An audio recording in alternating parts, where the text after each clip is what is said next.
Hindi hadlang ang madulas, matarik at maputik na daan para marating at mayabot sa katutubong Aita sa Kapas Tarlac ang tulong mula sa pamalaang panlalawigan ng Tarlac sa pangunguna ni Tarlac Governor Christian Yap.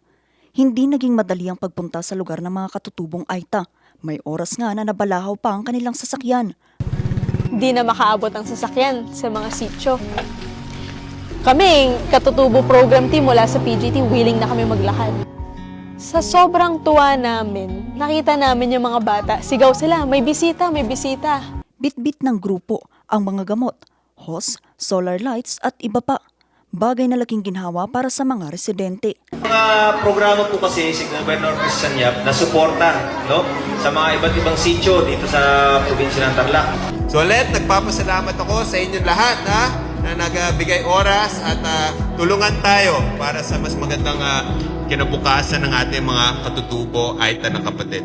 Salamat po. Salamat po.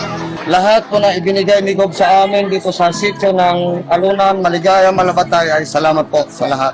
Patuloy na sinusuyod ng pamahalaang panlalawigan ng Tarlac ang mga liblib na lugar upang maiparating ang serbisyo ng pamahalaan. Vanessa Bugtong para sa Nation on the Move.